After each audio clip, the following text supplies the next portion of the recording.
Aviation psychology के अनुसार fatigue मतलब सिर्फ थकान नहीं, बल्कि यह एक मानसिक मतलब कॉग्निटिव, भावनिक मतलब इमोशनल, शारीरिक मतलब फिजिकल एक ऐसी स्थिति है जिसमें व्यक्ति की सुरक्षित और प्रभावी तरीके से काम करने की जो क्षमता है कम हो जाती है।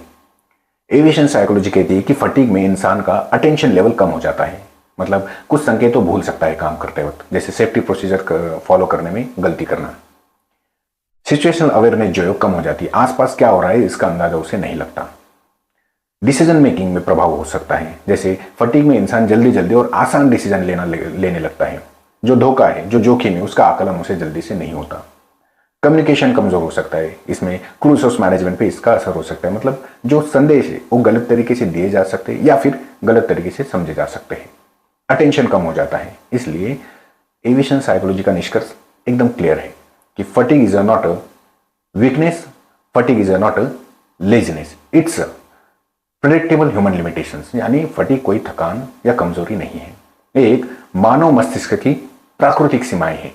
इसलिए एविएशन में सिस्टम बड़ा साफ है। पर्याप्त तो रेस्ट, मतलब कम से कम 16 घंटे का रेस्ट, 12 घंटे का नहीं। वर्कलोड मैनेजमेंट और क्रू रिसोर्स मैनेजमेंट से होने वाली जो संभावनाएं हैं, गलतियां, वो कम की जा सकती है।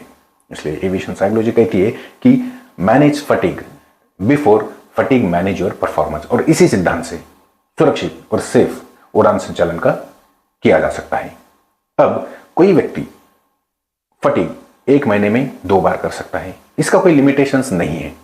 अगर कोई व्यक्ति 1 से 2 बार फटीग कर रहा है और ऑर्गेनाइजेशन उसे बुला रही है और धमका रही है बिठा के, उसका रोस्टर चेक करवा रही है कि हमने तो आपको ऐसी ऐसी फ्लाइटें दी है, रोस्टरिंग किया, तो आपने फटीग क्यों किया?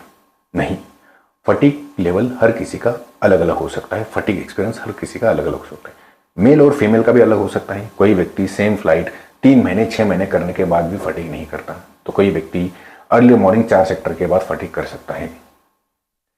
2 सगे जुड़वा भाइयों का भी फटीग एक्सपीरियंस एक नहीं होता। अगर कोई व्यक्ति ज्यादा फटीग कर रहा है और ऑर्गेनाइजेशन को उसका नुकसान हो रहा है, तो ऑर्गेनाइजेशन का काम है, क्योंकि फटीग ये इंडिविजुअल जिम्मेदारी नहीं है, ये फटीग ये ऑर्गेनाइजेशनल जिम्मेदारी है। ऑर्गेनाइजेशन फेलियर भी बोल सकते हैं। उस व्यक्ति को बुला के आप धमका नहीं सकते, एक हिटलर और आतंकवादी तरीका हो गया है।